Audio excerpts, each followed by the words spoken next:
Assalamualaikum warahmatullahi wabarakatuh. Sahabat pembelajar, jumpa lagi dalam Bincang PPSDM Kumham. Kali ini kita kedatangan tamu-tamu spesial dari beberapa provinsi di Indonesia. Dan spesialnya, selain mereka ini adalah angkatan muda, saya sendiri yang agak tua, dan mereka juga lumayan memiliki prestasi dan produktif dalam kegiatan mereka sebagai ASN di Kementerian Hukum dan HAM. Langsung saja kita minta kawan-kawan sahabat pembelajar kita ini yang hari ini akan menjadi kawan-kawan bincang kita untuk memperkenalkan diri mereka masing-masing. Yang pertama adalah Mas Muhammad Fadol Tami ya Mas ya, silakan Mas. Ya, perkenalkan, Assalamualaikum warahmatullahi wabarakatuh. Perkenalkan, nama saya Muhammad Fadol Tamimi. Biasanya di kantor manggil saya Tamimi, tapi teman-teman di sekitar rumah manggil saya Fadol. Saya kebetulan ditugaskan di Lembaga Pemasyarakatan kelas 2A Tenggarong sebagai petugas anggota jaga, khususnya di P2U. Assalamualaikum warahmatullahi wabarakatuh. Waalaikumsalam Nama warahmatullahi saya wabarakatuh. Intan Wayu Safitri, nama bekennya Iwe. Saya dari Rutan kelas 2B Pacitan. Saya SK saya dari penjaga tahanan wanita, cuman diperbantukan di pembantu bendahara pengeluaran. Ya, perkenalkan, saya Gebi Ceria, panggilannya Gebi. Saya dari LPKA kelas 2 Yogyakarta. Saya kemarin menjabat sebagai perawat ahli pertama, tapi sekarang lagi dicopot JFT-nya. Jadi sekarang jadi administrasi umum karena saya sedang tugas belajar. Perkenalkan, saya Biena Siksa Laura Bahtiar, panggilan Biena, dari Rutan Pacitan. Saat ini menjabat sebagai operator SDP. Operator SDP saja atau ada tugas tambahan lain, Mas? Banyak. Intinya operator SDP. Di balik banyak itu kayaknya agak ada tekanan getir ya. Perkenalkan Bang, sama rekan-rekan semua, saya Andi Eko Trisno. Saya saat ini kebetulan mendapatkan tugas baru di Lapas kelas 2A Sidoarjo sebagai Kepala Subseksi Bimbingan Kemasyarakatan dan Perawatan. Terima kasih. Izin Bapak, Pak Kasub. Assalamualaikum warahmatullahi wabarakatuh. Perkenalkan, nama saya Muhammad Fauzan Zarkasi, dipanggil Fauzan, asal UPT Bapas kelas 1 Makassar. Untuk profesi sebagai pembimbing kemasyarakatan pertama, rekrutan tahun 2017. Kita hari ini adalah membahas diskusi sebenarnya, bukan membahas, adalah tentang ASN produktif itu sebenarnya mitos atau ada. Ya, karena kan pada saat ini image PNS, PNS nama lama sebenarnya, ASN kita bahas sekarang. Image ASN itu kebanyakan adalah pegawai yang dibiayai oleh negara tapi kurang optimal pekerjaannya. Misalnya salah satu yang image yang suka muncul negatif itu jam kerja itu suka kelayapan, ya kan, datang terutama dulu saat absen masih manual itu datang absen, siang jam 8 datang, siang muncul, sore pas absen lagi. Padahal di belakang itu pun banyak ASN-ASN lain yang pulang lembur, pulang malam, mengerjakan bertumpuk-tumpuk berkas, mengerjakan beberapa jabatan, dikarenakan mungkin pimpinannya kurang paham dalam pembagian tugas, atau mungkin pimpinannya tidak memiliki sumber daya manusia lain yang mungkin mumpuni, sehingga semua diberikan ke dia. Tapi yang akan kita bahas kali ini sebenarnya, bahwa sebenarnya di balik semua image negatif itu masih banyak ASN-ASN di Kemenkumham ini yang produktif.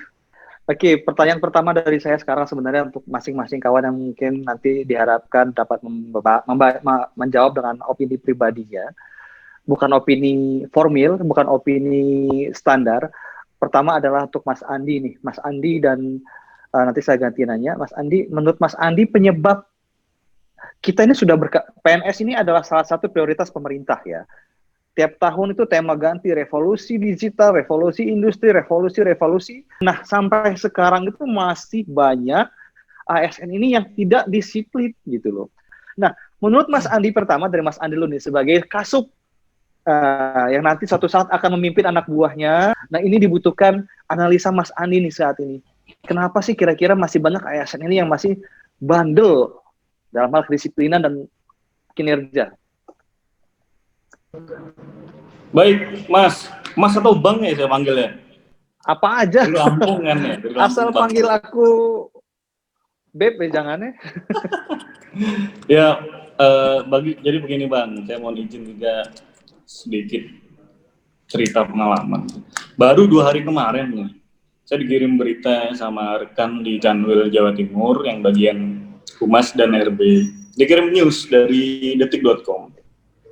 Ada statement dari Bima Arya, Kepala BKN, yang memang mengurusi bagian fungsi dan tanggung jawab penyelenggaraan ASN di Indonesia. Intinya yang disampaikan oleh Bima Arya itu mungkin 10 tahun ke depan sudah tidak ada lagi PNS. Itu ada kemungkinan. Mengingat konsiderasinya adalah yang pertama ini era disrupsi dan digitalisasi.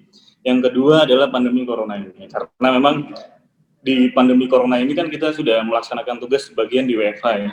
Artinya bagaimana pengelolaan teknologi itu menjadi salah satu sarana sebagai pengganti kinerja kita di tempat. Itu kutipan dari Bima Arya yang disampaikan oleh Bima Arya. Di situ saya juga pemikiran saya juga setuju juga ya. Mungkin ada kemungkinan PNS nanti 10 tahun ke depan itu akan diganti dengan P3K. Kalau di ASN ya, di ASN diganti P3K. Yeah.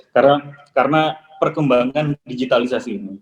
Nah, kalau memang ditanya sebenarnya apa sih yang menyebabkan image-image buruk itu, terus kemudian mengutip disampaikan William Dunn waktu itu. Jadi ada 4 kriteria atau 4 proses bagaimana ASN atau kalau di ilmu kebijakan publik namanya aktor pemerintahan itu bisa berhasil. Yang pertama adalah proses rekrutmen, kemudian yang kedua adalah diklat, pendidikan dan pelatihan, yang ketiga itu adalah penempatan awal, dan yang keempat bagaimana proses pengembangan karir. Nah, kalau ditanya sebenarnya permasalahannya di mana? Kalau internal ya Mas ya, ini penilaian saya pribadi internal di Kumham. Kita itu kelemahannya adalah di diklat, proses diklat. Kalau saya rasa proses, ya, saya merasakan mungkin saya notabene petugas pemasyarakatan gitu. Kami ini bagian dari ASN, tapi saya merasa kami ini kan memiliki tugas di supremasi penegakan hukum ya. Yang mana di supremasi penegakan hukumnya ada pengkhususan gitu. Mohon maaf mungkin beda dengan PNS-PNS yang menyelenggarakan pelayanan publik seperti pemerintahan daerah, kemudian kantor agama dan lain sebagainya. Saya rasa itu. Karena selain pemasyarakatan sebagai bagian dari integrated criminal justice system, SDM-nya juga memang butuh penguatan tersendiri. Saya rasa 2017, mungkin angkatan 2017 itu sudah berubah drastis. Saya rasa memang perubahannya sangat besar daripada angkatan-angkatan sebelumnya. Namun yang menjadi kritik atau mungkin menjadi penilaian dari saya, mungkin proses diklat awal ketika rekrutmen itu sudah dilaksanakan, itu yang harus menjadi catatan bagi pimpinan kita untuk bisa memberikan bagaimana proses diklat yang memang dia menciptakan kualitas ASN khususnya di pemasyarakatan itu sesuai dengan yang diharapkan. Tidak hanya berkaitan dengan mungkin kode etik saja atau mungkin juga tugas dan fungsi selama bekerja saja, tapi harus juga memperhatikan adanya etika, itu yang penting dalam birokrasi. Kita hidup di birokrasi, ada hierarki birokrasi yang harus kita jaga, etikanya juga harus dijaga. Saya rasa sih itu sih mungkin penilaian dari saya pribadi. Jadi kalau Mas Andi, aku coba tarik kesimpulan dan mohon koreksi jika salah. Salah satu penyebab mengapa ASN saat ini banyak yang masih kurang disiplin adalah pengembangan kompetensi mereka yang mungkin kurang optimal dalam pelatihan ya. Dikarenakan mungkin satu jumlah pegawai yang banyak dengan pelatihan yang sedikit, cuma mungkin itu sekarang sedang dicoba diakali oleh BPSDM dengan mengadakan pelatihan online yang mungkin dia bisa lebih optimal dalam karena kan tidak terkendala waktu dan jarak. Kemudian selain dari itu mungkin juga materinya ya Mas ya, materi pelatihannya yang mungkin harusnya lebih mengena. Selain materinya tidak hanya selain bukan hanya pelatihan tentang pekerjaan dia, karena kita progres bawahi terkadang sekarang pelatihan kemarin, insya Allah sebelum adanya Korpu itu pelatihan itu yang dia pekerjaannya apa dapat pelatihan apa gitu kan. Nah dengan adanya Korpu ini kita harapkan petugas Penjagaan itu dapat pelatihan tentang petugas pengamanan, cara menjaga dan lain-lain. Perawat itu mendapat pelatihan tentang cara mengoptimalkan pelayanan perawatan. Pembantu pembendahara keuangan mendapatkan pelatihan tentang keuangan. Jadi memang link and match Korpu itu sih kunci sebenarnya. Pelatihan itu bisa dioptimalkan sehingga menghasilkan pegawai yang bisa belajar dimanapun, tidak harus di universitas, tapi dari lingkungan kerja, diskusi dengan kawan-kawan kerja, diskusi dengan kawan-kawan lain yang menghasilkan optimalnya kinerja. Berarti dari Mas Andi adalah peningkatan kurang optimalnya pelatihan, Mas ya? Sebelumnya saya bercerita pengalaman juga, mohon izin sebelumnya sama dengan senior-senior. Pengalaman dulu. Pengalaman dulu ketika jadi masyarakat, ketika mengurus suatu surat, segala macam hal, saya melihat itu di papan pengumuman itu pukul 8, layanan pukul 8 sampai dengan pukul 3. Ketika saya datang pukul 9, ternyata hanya ada 1, dan itu pun mau menjemput anaknya. Nah, dari situ image saya ternyata begini ya PNS. Nah, ketika saya masuk menjadi ASN, dan saya melihat realita bahwasanya, ternyata tidak bisa di general semua bahwasannya ASN itu identik dengan malas, mencela-mencela, dan ternyata juga hal tersebut bagian daripada informasi yang belum tersampaikan kepada masyarakat bahwasannya tidak semua ASN itu begitu. Ada juga sumber mengapa image tersebut muncul di tengah masyarakat. Di antaranya adalah mungkin masyarakat itu belum sampai informasinya, dan ini adalah tugas-tugas kita sebagai ASN untuk menyampaikan informasi itu. Ini juga penting, kembali lagi pada pentingnya branding daripada institusi kita. Nah, mungkin acara-acara seperti ini bagian daripada salah satu menyampaikan hal-hal baik bahwasannya tidak semua ASN itu begitu, dan ini juga baik bagi Kemenkumham itu sendiri sih. Tuh. Berarti Mas Fadol ini lebih fokus ke image ya, bahwa masyarakat harus lebih tahu bahwa tidak semua ASN itu seperti yang dijudge oleh orang-orang banyak dengan cara pelayanan atau dengan cara personal branding tadi ke masyarakat. Ada yang mau kasih opini, pendapat lain tentang jawaban-jawaban yang tadi, atau mungkin ada jawaban mengenai penyebab tidak disiplinnya? Ini mungkin ada yang belum keluar nih, penyebab tidak disiplin. Oke, ini nimbrung tadi yang dari Mas Andi. Sebenarnya selain adanya pelatihan yang kurang optimal, terkadang lingkungan kerja itu mempengaruhi. Ketika direkrut sudah bagus, dilatih sudah bagus, masuk lingkungan kerja, nah, junior yang awalnya tidak suka, anak baru cuy, ya kan? Anak baru, gue nggak bisa, ya gimana ya, udah akhirnya nurut. Lama-lama yang awalnya dia tidak mau melakukan, akhirnya itu menjadi sesuatu yang biasa. Walaupun dia tidak suka, tapi bagi dia ya sudah, ya namanya juga pekerjaan, mau gimana, gue mau dimarah sama senior gue gitu kan. Jadi terkadang lingkungan yang mungkin sebenarnya anaknya rajin bekerja, ketika dia masuk lingkungan kerja, seniornya datang pagi, siang nyantai, di ruangan cuma kipas-kipas sambil makan gorengan, akhirnya mau nggak mau dia terbawa arus. Saya lebih setuju sama Pak Andi, soalnya saya pengalaman di diri saya sendiri itu namanya pembantu bendahara pengeluaran sering bersimpangan sama operator keuangan. Ketika waktunya ini basicnya diklatnya untuk bendahara pengeluaran, malah yang disuruh operator keuangan. Pembagian tugas ya, yang kurang optimal ya kalau gitu mungkin. Kalau Mbak Gaby? Ya, izin menambahkan ada satu poin yang mungkin tadi belum disampaikan teman-teman. Kalau yang saya amati, sependek pengetahuan saya itu, orang kepegawaian itu hanya karena dia ditugaskan di kepegawaian, kemudian dia mengurusi administrasinya saja. Jadi seperti misalnya kenaikan pangkat, kemudian kenaikan gaji berkala, itu mereka urus secara administrasinya dengan baik. Tapi melihat potensi, pegawai ini cocoknya di mana, pegawai ini memiliki masalah apa, kemudian bagaimana supaya hawanya di kantor itu lebih asik. Itu sepertinya mereka tidak memiliki ide-ide untuk seperti itu. Itu pendek pengetahuan saya seperti itu.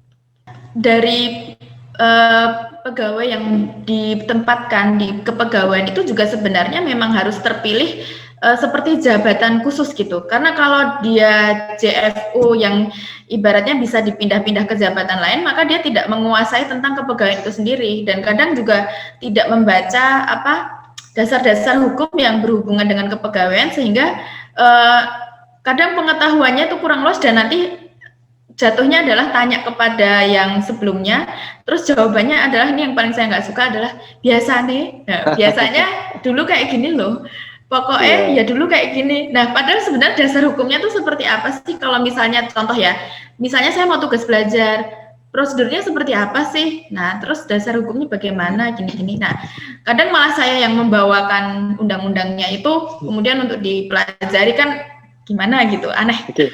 Berarti kompetensi kompetensi petugasnya, tapi karena kebiasaan, jadi ya biasanya begini, tahun kemarin begini gitu. Jadi ya seperti kata Mbak Gaby tadi, kompetensi dari petugasnya memang harus dioptimalkan. Nah, saya percaya rekan-rekan yang saya ajak ngobrol ini semuanya punya ide dan kemauan, karena tidak cukup punya ide, tapi harus ada kemauan untuk eksekusi. Seperti penulis, ada ide di kepala tapi tidak mau menuangkan dalam tulisan, tidak akan terjadi. Jadi saya percaya kita semua di sini memiliki ide-ide yang mungkin banyak banget, tapi terkadang lingkungan kerja kita itu tidak mendukung produktivitas kita. Kira-kira selama ini pernah nggak mengalami hal tersebut, dan apa solusi yang dilakukan oleh sahabat pembelajar ini dalam situasi tersebut, Mas Bin, Mas Ragil? Ya, kalau buat saya pribadi ini, Mas, untuk kegiatan di luar, itu saya pastikan nggak berbenturan dengan kantor, karena tetaplah mainnya adalah kerjaan kita di office. Jadi, gimana pun, office itu yang pertama. Kemudian yang lain-lain itu selingannya. Oke. Terus, tapi untuk yang di kantor, itu memang sering terjadi. Kadang kita punya ide-ide yang sepertinya itu bagus buat kantor, tapi memang keadaan nggak memungkinkan, dari orang-orangnya, dari kebiasaan kantor itu nggak masuk. Jadi gimana? Yang saya lakukan itu bisa ada si Intan, itu bisa jadi saksi hidup gitu. Siapa si Intan? Iwe. Ya, Iwe. Ya. Jadi kadang kita harus maksakan. Kita nggak takut untuk berseberangan. Kita ada ide, kita sampaikan. Bujuk biar bisa, cari segala kemungkinan, kalau itu baik buat rutan, kalau itu baik buat kantor, kita lakukan. Mungkin kayaknya kurang menanggapi, saya langsung naik ke Bapak Kepala, tak sampaikan, kebetulan Bapak orangnya bagus, dukung program itu, kita jalan. Salah satu contoh seperti itu. Banyaklah cara gimana biar keinginan kita selama itu positif bisa terlaksana. Ini ruang publik, mungkin saya juga bisa menyampaikan aspirasi saya di sini juga. Sebenarnya ini kalau saya jawab, permasalahannya sama-sama pembahasan sebelumnya, Bang. Jadi ingin saya sampaikan. Jadi kenapa kadang-kadang pimpinan itu tidak setuju dengan ide-ide atau gagasan dari kami sebagai pelaksana. Saya menyatakan saya ini pelaksana, Pak. Mungkin saya juga sama rekan-rekan yang di JFU, JFT itu kan sebagai pelaksana, street level birokrasi. Gitu. Jadi kita butuh memetakan leveling aktor. Gitu. Jadi ada top management, middle management, sama low management. Kalau kita bicara kebijakan ya, produk-produk hukum gitu, mungkin dari kepegawaian dan lain sebagainya. Saya rasa produk hukum yang sudah disusun oleh mereka-mereka di top management, seperti kalau eselon 2 dan eselon 1 itu kan menyusun kebijakan.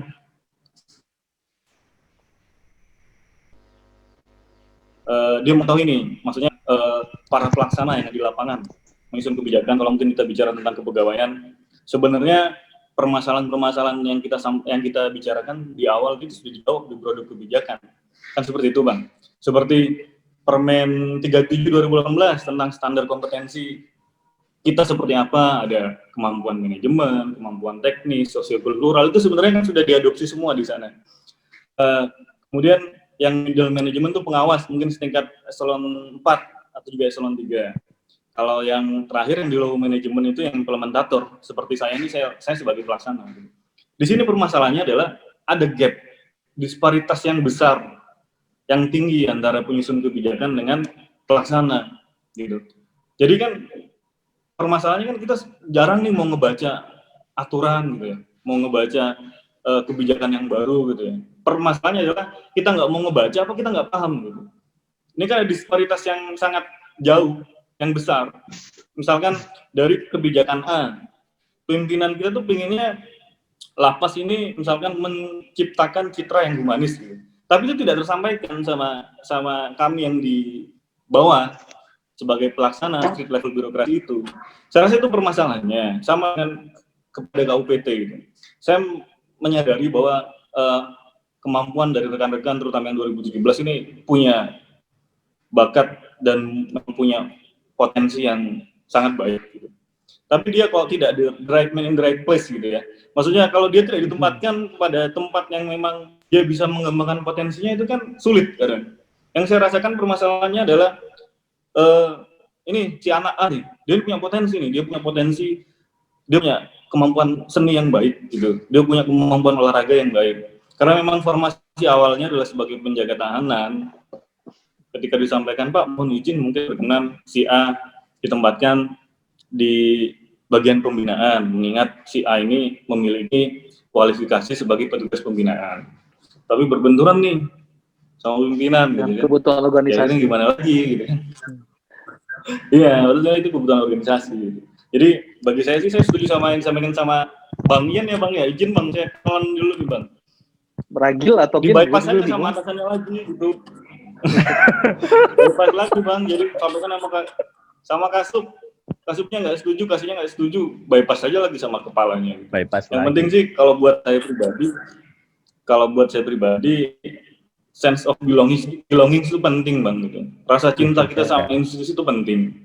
Karena dari rasa cinta itu apa yang menjadi tusi kita pasti akan kita lakukan. Kalau saya misalkan hari ini saya harus ngontrol pembinaan keagamaan, tapi saya tadi berangkat dari rasa kepemilikan saya itu, saya rasa kecintaan saya sama institusi, saya kalau nggak kerjakan itu nggak enak gitu. Jadi ya udah otomatis berangkat gitu. Tugas saya selesai gitu. Jadi yang penting apa yang kalau saya pribadi sebagai pelaksana, sebagai implementator, apa yang menjadi ide kita untuk kemajuan dan kebaikan organisasi dan membawa nilai-nilai kebermanfaatan tidak ada salahnya disampaikan itu. Sekalipun dia berbenturan sama atasan langsung, coba lagi sama atasannya lagi sampai KUPT. Syukur-syukur sampai Kanwil tuh kalau bisa, Pak ini minta atensi Pak, anak ini bagus. Udah ditelepon langsung dikasih. Mungkin gitu, itu kan cara-cara politik ya. Yang penting cara baiknya kita laksanakan. Itu aja sih Bang. Berarti penyebab solusinya adalah potong kopas tapi jangan lupa dengan cara dan etika yang baik ya. Dengan yang penting etika dulu jangan pakai secara adat. Ya jangan dulu lah.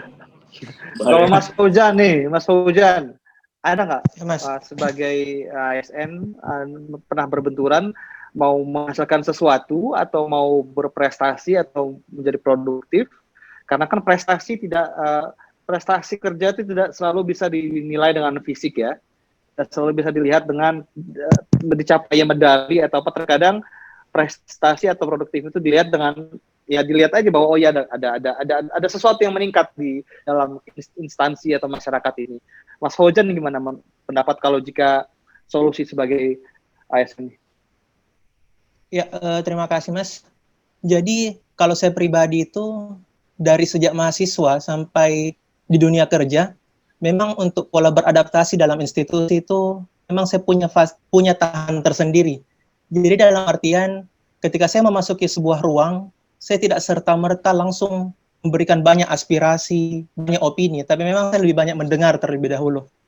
Jadi saya lebih banyak menampung aspirasi, dan di sisi lain menunjukkan etika yang pantas untuk memberi aspirasi, tapi belum langsung memberi aspirasi. Jadi saya hanya menampung aspirasi, menampung masalah, mengurai solusi, dan ketika saya telah mendapat kepercayaan, maka saya boleh berani untuk mengajukan apa sih opini atau inovasi yang ingin saya berikan. Jadi ketika saya masuk tahun 2017, saya lebih banyak menghabiskan selain di ruang kerja, selain di lingkungan kerja, karena untuk tahun pertama kan kita belum terangkat sebagai fungsional. Jadi kita lebih banyak di instansi.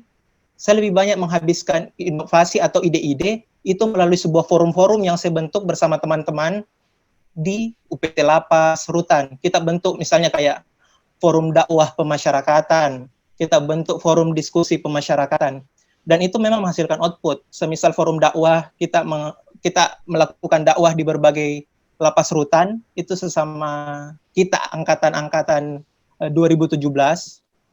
Seiring berjalannya waktu, kita kemudian dilihat oleh pimpinan bahwa ada banyak ide-ide atau banyak opini atau gagasan yang ingin dibuat oleh saya misalnya. Jadi seiring berjalannya waktu, awal tahun kemarin kemudian pemilihan agen perubahan, dan kemudian kantor mengamanahkan agen perubahan itu kepada saya. Di situ saya sudah mulai merasa ada ruang untuk memberi inovasi atau ide-ide. Disitulah kemudian saya mengeluarkan atau mengurai solusi-solusi yang dari jauh-jauh hari setelah saya susun. Jadi semisal, sebagai contoh untuk masalah gratifikasi misalnya, untuk masalah gratifikasi yang ingin selalu saya tekankan ke teman-teman pegawai, bahwa gratifikasi ini kita tidak berkisah soal batasan-batasan sebagaimana peraturan KPK misalnya nomor 2 tahun 2014 tentang apakah di bawah 300.000 bisa diterima atau tidak, apakah pemberian pisang atau kelapa ini bisa diterima atau tidak. Kalau saya pribadi dari dulu beranggapan selama itu mengancam profesionalitas dan netralitas, itu tetap bertentangan. Dia mau bernilai 10.000 atau 20.000, kalau kemudian kedatangan dia berikutnya itu telah mengganggu netralitas kita, maka itu secara otomatis telah bersinggungan dengan gratifikasi. Ketika saya telah menyampaikan hal itu dan opini saya telah ditangkap oleh kepala instansi dan dia terbuka, maka sejak saat itu kepala instansi telah getol mengkampanyekan tidak hanya di lingkup internal, tapi dia telah berani masuk ke dalam masing-masing UPT Lapas Rutan bahwa pelayanan kami tidak dipungut biaya, bahkan kepala instansi saat ini untuk pemberian parcel pun dari mitra terkait itu sudah ditolak semuanya. Bahkan parcel kita memang selalu memantau bagaimana teknik pengendalian gratifikasi, bagaimana maksud pembentukan UPG, unit pengendali gratifikasi, apa sih perannya.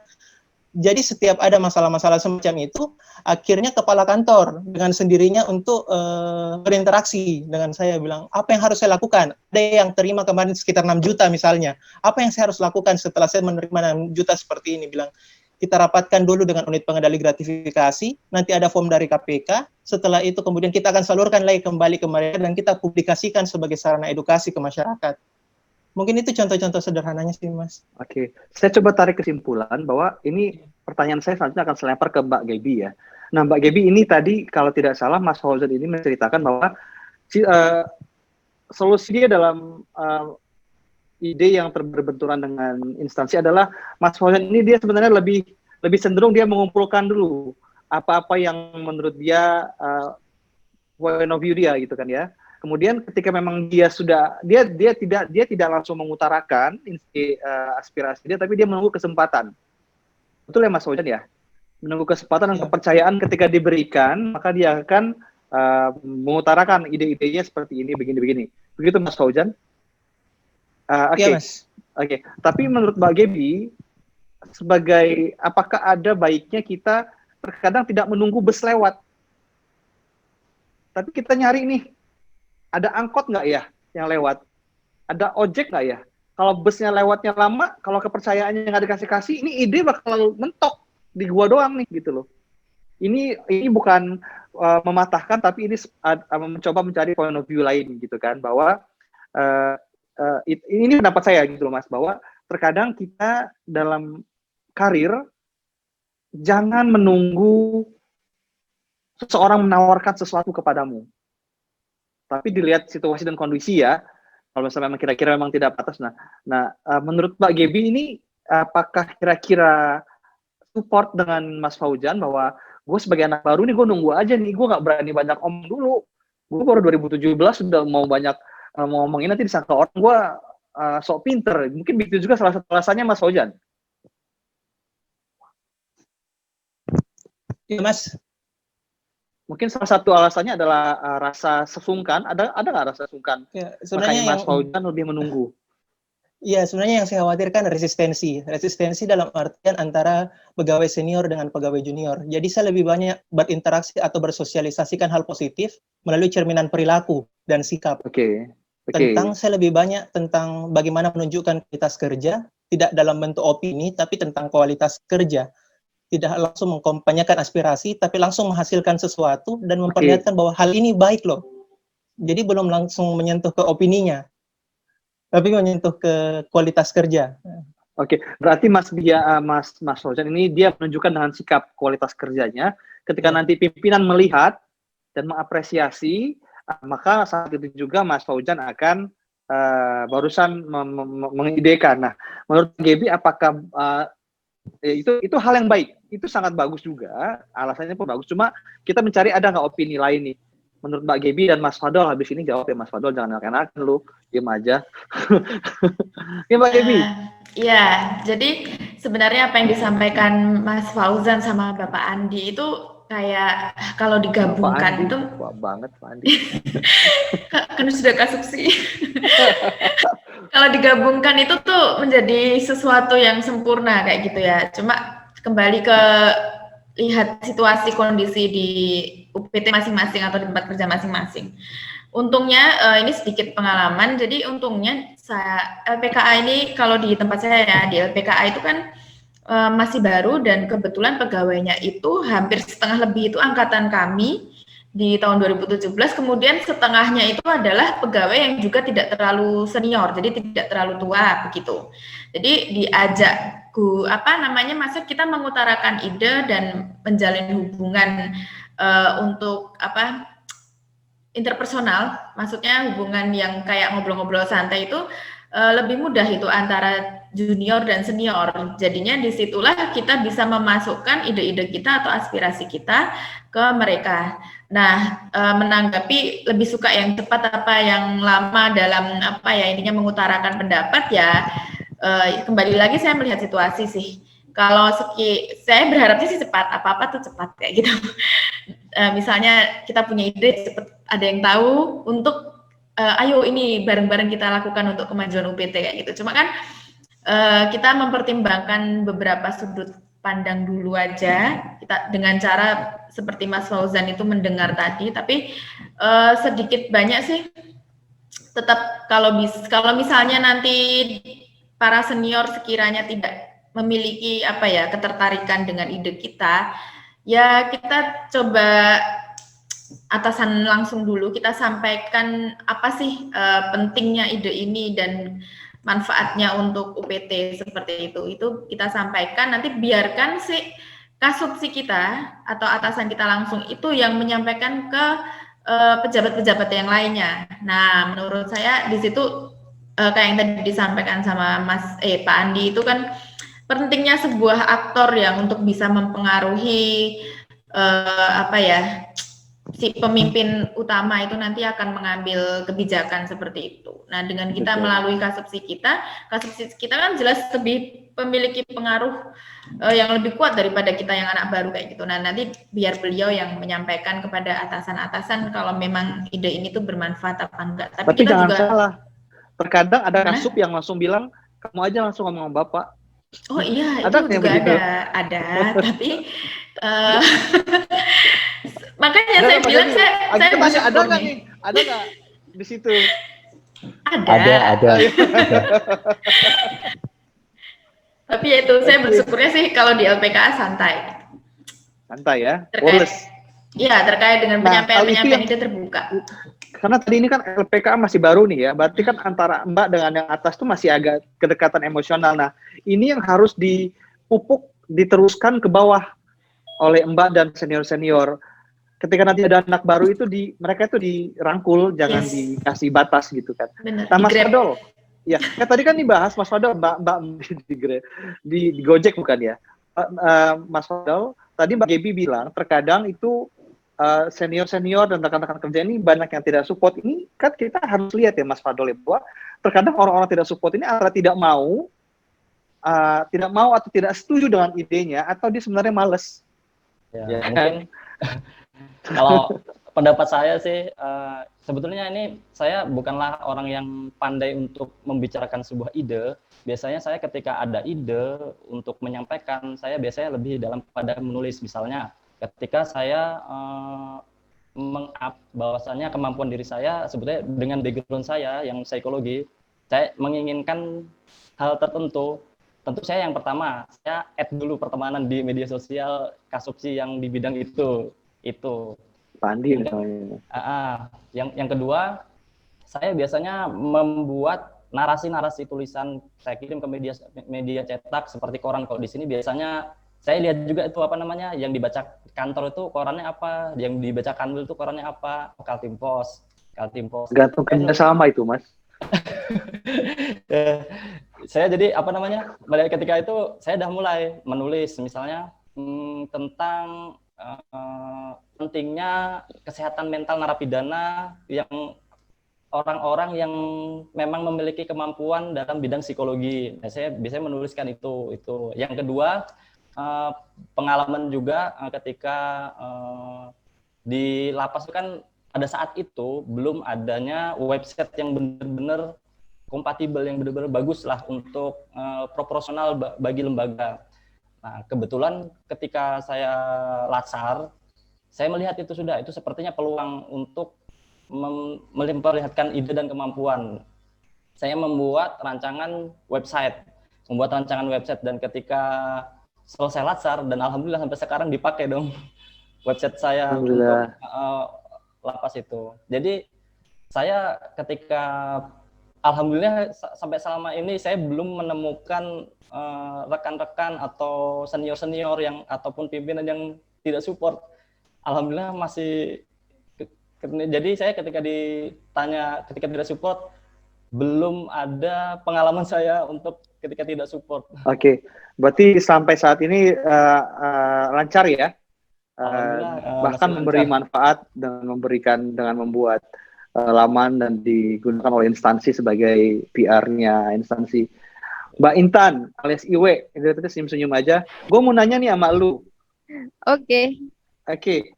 Apa beda antara bermanfaat bagi instansi dan dimanfaatkan oleh instansi? Mas Andi habis ini jawab ya.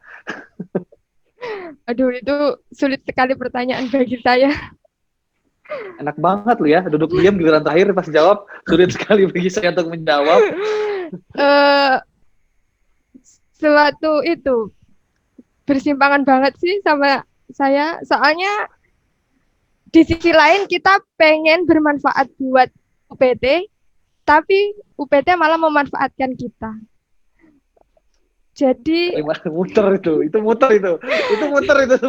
Lu muterin pertanyaan gua itu. Oke, Mas Andi, Mas Iwe, Mbak Iwe agak segan mengutarakan bermanfaat bagi instansi atau dimanfaatkan oleh instansi. Jawab ya. Iya dong. Jadi sebenarnya ditanya. Sebenarnya nih kalau saya perhatikan Bang ya, dari terminologi dimanfaatkan dan memanfaatkan, tergantung sama niatan sih. Niatan sama pimpinan, niat pimpinan pimpinan misalkan dalam tataran UPT ya. Berarti kan pimpinan tertingginya kan kepala UPT. Kalau dimanfaatkan dalam niat yang baik, misalkan Mbak Intan lah, dia punya kemampuan manajemen keuangan yang baik, dimanfaatkan ditempatkan di bendahara, dan setelah dimanfaatkan ada reward yang bagus Mas, penghargaan yang baik. Saya rasa nggak masalah itu dimanfaatkan dalam niat yang baik ya. Jadi bagi saya sih Undang-Undang ASN tahun 2014 itu kan sudah dibahas mengenai hak dan kewajiban, ya kan? Kita ini haknya ada 5 atau berapa itu ya, cuti, gaji, pensiun dan lain-lain. Kewajibannya juga ada banyak sebenarnya, ya kan? Tapi yang lu ingat kewajiban lu cuma satu, kerja, gitu kan? Yang lu ingat hak lu banyak, itu yang kebanyakan nuntut hak lu nih. Rem gua belum turun nih, gitu kan? Uang makan gua mana nih, uang makan, gitu. Lu juga masuk cuma duduk doang, gitu kan? Jadi kebanyakan ASN ini mereka lebih ingat sama haknya, tapi lupa sama kewajiban, bahwa kewajiban. Karena kebanyakan ada budaya yang penting satu hari itu udah kerja, mengerjakan 1 surat gitu kan. Sementara suratnya ada 4, bisa besok lagi lah gitu kan. Opini terhadap kebanyakan ASN ini mikirin hak doang gitu. Mas Fauzan? Makanya kita yang muda-muda ini kemudian dikuatkan melalui tunas pengayoman. Cuma yang disayangkan kan sebenarnya ketika yang muda dianggap telah berkompeten, yang lebih senior terkadang tugas-tugas itu malah dibebankan ke yang muda-muda ini.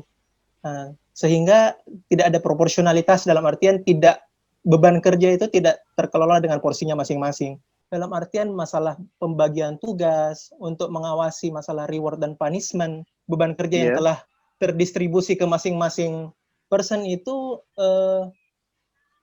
menjadi dilematis. Orang-orang yang memiliki kompetensi misalnya, terkadang malah berpikir beban saya sudah terlalu banyak begitu. Sedangkan orang-orang yang merasa yang beban kerjanya bisa kita katakan masih sedikit, terkadang dia menganggap seperti yang Mas Sofi tadi bilang, baru satu surat selesai, dia menganggap bahwa beban tugasnya hari itu telah selesai.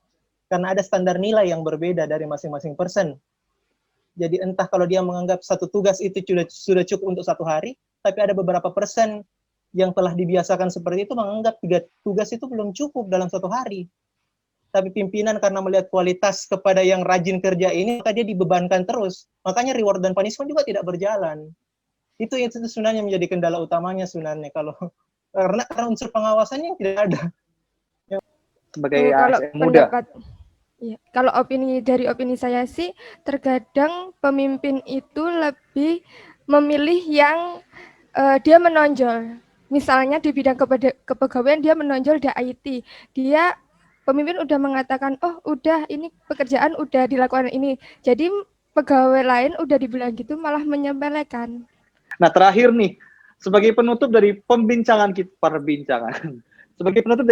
kita kali ini, aku mau minta satu-satu nasihat atau mungkin saran, ataupun mungkin semangat atau spirit yang mungkin bisa ditransfer ke ASN lain yang sedang menyaksikan program ini, insya Allah minimal mungkin berpengaruh sedikit ke mindset, atau sesekali mereka terngiang sama ucapan kita kali ini. Silakan Mas Andi dulu. Oh iya, baik. Pesan untuk kaula muda ASN pembelajar. Ini saran nih Bang ya, saran. Terutama bagi saya pribadi ini, saya ada 2 poin. Yang pertama, pada pimpinan yang terhormat, pada pimpinan, kemudian senior, rekan kerja, dan lain sebagainya. Terutama di tataran KUPT. Yang saya garis bawahi adalah pertanyaan, kenapa terlalu banyak menuntut hak daripada kewajiban. Di sini saya rasa peran pimpinan di UPT terutama, itu sangat besar sekali, perannya sangat vital. Saya mungkin sedikit sharing saja, perlu dipahami bahwa pejabat pemerintah itu punya kewenangan diskresi, sebagaimana dia amanatkan di Undang-Undang tentang Administrasi Pemerintahan, kalau tidak salah Undang-Undang 30 tahun 2014. Diskresi ini mengamanatkan keleluasaan pimpinan untuk mengambil kewenangan. Artinya jangan terlalu terpatok pada tusi yang kaku gitu Bang. Banyak yang bisa dilakukan oleh pimpinan, yang bisa dilakukan oleh kepala-kepala UPT kita untuk mengambil diskresi. Baik diskresi dalam bentuk menghargai kinerja pegawai, kemudian memberikan program-program untuk pengembangan kompetensi pegawai, walaupun itu tingkat UPT. Itu saya rasa penting sekali untuk dipahami. Di sini menjadi trigger untuk agar pegawai-pegawai yang di bawah naungannya itu tidak hanya mengejar haknya saja, tapi kewajiban itu juga dilaksanakan. Jadi diskresi ini terutama pada KUPT agar dapat dipahami dan mungkin dimanfaatkan untuk dilaksanakan demi kepentingan kebaikan organisasi. Itu yang pertama. Kemudian yang kedua, sudah saya sampaikan, ini buat saya diri sendiri ya, mungkin juga buat ASN-ASN yang ada di Kemenkumham, terutama mungkin juga yang tunas-tunas pengayoman, kita harus punya sense of belongings, kita punya rasa kepemilikan dan cinta sama institusi kita gitu. Saya rasa dari rasa cinta itu maka kita akan meninggikan nilai-nilai organisasi, kemudian kita juga memberikan penghormatan dan pengakuan terhadap etika dan keanekaragaman, serta harapan saya adalah dari sense of belongings ini kita bisa melaksanakan tusi kita dengan profesional dan proporsional. Mungkin itu aja, terima kasih Bang. Sense of belonging ya, itu harus ada. Jadi jangan bekerja dengan rasa terpaksa, tapi benar-benar rasa gue bekerja di instansi ini, gue harus menciptakan sesuatu yang bermanfaat untuk masyarakat, minimal untuk orang-orang yang berurusan dengan instansi aku ini. Oke, thank you Mas Andi. Ya, untuk ini opini dari saya lebih ke ini saja sih, yang mungkin teman-teman yang akan masuk, para pejuang NIP yang sudah lulus, kita perlu lagi menata kembali tujuan kita untuk menjadi PNS itu sendiri. Karena PNS itu kalau tujuannya cuma membahagiakan orang tua itu tidak cukup, karena PNS itu juga ada masyarakat yang akan kita urusi. Dan juga menjadi PNS itu menurut kita tidak mungkin untuk misalnya tujuannya menjadi kaya, itu tidak mungkin, karena banyak kok teman-teman kita yang mungkin menggadaikan SK, kan tidak mungkin ya untuk menjadi kaya, karena tapi untuk hidup cukup saja mungkin bisa. Dan semoga kita tetap harus menata kembali tujuan kita agar menjadi PNS itu murni mengabdi untuk negara dan juga ada ladang banyak pahala bagi kita semua. Itu saja sih. Cakep banget pesannya. Oke, Mbak Gaby, thank you Mas Fauzan, Mas Fadol. Oke, untung ya saya tidak terakhir karena saya sudah tidak tahu berkata-kata apa lagi. Nah, jadinya kalau pesan saya adalah ini seperti yang pernah saya sampaikan pada saat live IG sama Kemenkumham Muda. Jadi kita itu bekerja itu cintai apa yang kamu kerjakan dan kerjakan apa yang kamu cintai gitu. Layaknya orang pacaran, kalau memang akan membina hubungan serius dan sudah terikat misalnya dalam suatu ikatan, entah itu pertunangan atau pernikahan, apapun yang sifat buruk dari pasangan kita atau dalam konteks ini adalah instansi kita, itu rasanya tuh kita pengen melakukan sesuatu supaya dia menjadi orang yang lebih baik atau menjadi organisasi atau seseorang yang kita cintai yang lebih baik. Nah, maka di sini unsur cinta atau emosional terhadap instansi tempat kita bekerja, di mana ini juga merupakan bagian dari hidup kita. Kita menghabiskan banyak waktu di dalam kantor dalam satu harinya. Nah, itu menjadi sangat penting gitu, karena dengan kita mencintai apapun yang kita apapun demi kebaikan orang itu, apapun demi kebaikan instansi itu pasti akan kita lakukan dengan ringan hati, seperti itu. Kemudian yang kedua, saya ingin mengingatkan kembali bahwa kita ini berhutang pada rakyat kayak gitu, sebagai aparatur sipil negara. Aparatur artinya adalah pembantu. Nah, itu kita berhutang pada rakyat yang membayar kita gitu. Jadi jangan aneh-aneh, nggak usah pakai acara korupsi atau menyembunyikan uang rakyat gitu. Soalnya kita pun dibayar sama uang rakyat. Terus bagi tunas pengayoman atau angkatan saya dan di bawah-bawah saya, termasuk yang baru bukan buatan di atas nih. Terima. Yang di atas nggak usah nih. soalnya susah. Nah, jadi itu kita perlu menyadari bahwa yang kelak menggantikan para senior, yang kelak akan mengatur roda Kemenkumham ini mau ke arah seperti apa, ke arah baik atau buruk, itu tuh kita. Kadang tapi tunas pengayoman ini masih belum menyadari akan hal itu. Jadi mereka pandangannya belum visioner gitu. Jadi mereka masih menganggap saya junior, apa yang atasan saya perintahkan ya saya ikuti, saya sebatas itu aja lah gitu. Nggak mikir ide-ide meskipun hanya di dalam benak ya. Kalau misalnya saya di posisi ini saya gimana ya, saya mau ngapain ya, kayaknya ini bagusnya gini deh. Meskipun sekarang masih dalam tahap observasi, menurut saya itu sudah harus mulai dipikirkan gitu, visi-visi apa sih yang kelak bisa membawa Kemenkumham ini ke arah yang lebih baik kayak gitu. Terima kasih. Cintai pekerjaanmu dan ciptakan visi misi yang akan kau kerjakan ke depannya, karena suatu saat kau akan menjadi pengganti pimpinan-pimpinan sebelumnya. Kemudian apa gitu satu lagi? Jauhi korupsi, karena kita diganti oleh rakyat. Ya, tip pertama, cintai apa yang kamu kerjakan dan kerjakan apa yang kamu cintai. Kedua, kita itu kalau ngerjain WBP berarti cintai WBP-nya. Mas Andi, kerap terjadi nggak Mas Andi? Setuju semua. Cakep, 3 poin dari Mbak Gaby ini diborong semua nih 3 poin ini. Mbak Iwe, silakan Mbak Iwe. Untuk dari saya lebih ke motivasi sih untuk para ASN. Gambar Mbak mana hilang ya? Mbak Iwe nggak ada gambar? Nggak ada. Nggak ada? Ada, Pak. Ada nggak gambar Mbak Iwe, kawan-kawan? Ada. Oke, kita lempar dulu ke Mas Fauzan sambil menunggu sinyal Mbak Iwe. Oke, Mas Fauzan, Mas Fauzan pindah tempat ya? Apa cahayanya yang berkurang ini? Kok agak hitaman dibanding tadi? Mati lama. Udah ada nggak Pak? Pantesan. Lampu, wifi mati. Belum ada. Nggak ada. Oh, pantesan. Hmm. Oke, Mas Hojan, pesan-pesan buat buat sahabat pembelajar. Ya, pesan-pesan saya mungkin hampir nggak jauh beda sama Mbak Gaby, karena Mbak Gaby juga sudah borong semuanya tadi. Ya, memang prinsip yang paling utama itu, kita sebagai abdi negara, kita tentu sudah sedang berutang kepada rakyat. Karena melalui pajak, ya makan. Jadi ya itu harus kita, karena yang menentukan keberkahan penghasilan kita adalah bagaimana jam-jam waktu produktif dari hari Senin sampai Jumat atau beberapa instansi sampai Sabtu dari jam 8 apa saja yang kita laksanakan pada saat itu yang menentukan keberkahan gaji kita, dan keberkahan gaji yang menentukan kelangsungan hidup kita, kesehatan, pekerjaan, rezeki, sebagainya. Mungkin itu saja Mas, singkat. Siap, jam-jam produktif ya. Sama seperti tadi Mbak Gaby. Oke, Mas.